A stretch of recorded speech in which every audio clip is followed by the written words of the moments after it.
एक बैठक पाकिस्तान ने बुलाई है इस समय एम्बेसडर काटजू, और यह बैठक पाकिस्तान के विदेश मंत्री ने बुलाई है, जिसमें उन्होंने अफगानिस्तान के पड़ोसी देशों के विदेश मंत्री, जिसमें रूस, चीन शामिल है, कजाकिस्तान, उज्बेकिस्तान, किर्गिस्तान, ईरान, इस तरह के देश शामिल हैं, उनको बुलाने का प्रयास है। तो क्या यह प्रयास है कि इस सरकार को मान्यता दे दी जाए, अमेरिका चाहे चुप जो बोले, और अमेरिका तो अब जैसा आपने कहा उसकी शिकस्त हुई, अमेरिका की हार हुई, तो वो एक कोने में जाके बैठ जाएगा?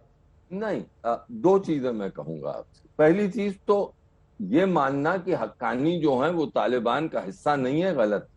हमें ये नहीं भूलना चाहिए कि सिराजुद्दीन हक्कानी अब नंबर 2 पर है तालिबान की लिस्ट, नेताओं की लिस्ट। सबसे पहले हैबतुल्लाह अखुंडजादा, उसके बाद सिराजुद्दीन का नंबर आता। दूसरी चीज, अमेरिका की शिकस्त जरूर हो गई, लेकिन अमेरिका के पास एक बहुत बड़ा हथियार अभी भी, और वो हथियार है कि वो और उसके पश्चिम जो और साथी देश हैं, वो तालिबान सरकार के नाक और पाकिस्तान के अगर चाहें तो नाक में दम कर सकते। वो उनके पास हथियार है धन का, जी, आर्थिक मदद का। जो चीन और रूस उस गैप को, अगर रह गया गैप, तो उस गैप को वो भर नहीं पाए।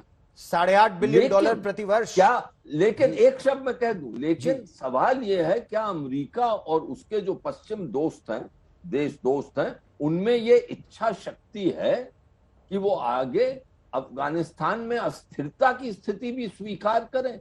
वहां पर प्रश्न चिन्ह है, क्योंकि इस वक्त वो ये जानते हैं कि अगर अफगानिस्तान में अस्थिरता हो गई तो फिर आतंकवादी गुट जैसे दाइश, जैसे अलकायदा फिर से आ जाएंगे, और वो उनको कबूल नहीं है, क्योंकि वो उनके लिए सबसे बड़ा खतरा है। ये बहुत बड़ी चिंता की बात है।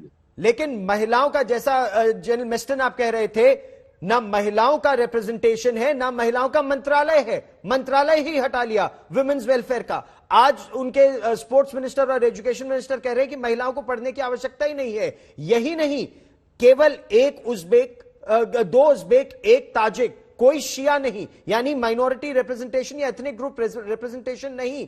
तो क्या दुनिया इसे मानेगी?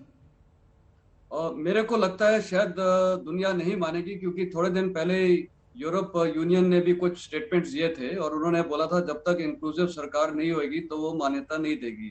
तो जैसे एम्बेसडर काटजू भी बोल रहे हैं, उनका क्या रवैया रहेगा? मेरे को लगता है ईयू और शायद अमेरिका भी काफी अब सोच विचार उसको करना पड़ेगा कि करना क्या है। देखिए, इसमें प्लसेस और माइनसेस तो हैं डिसीजन मेकिंग में, पर जहां तक अभी मेरे को लगता है, देखिए ईरान का भी अभी स्टैंड शायद फर्म हो जाएगा, वो इसको सपोर्ट नहीं करेंगे।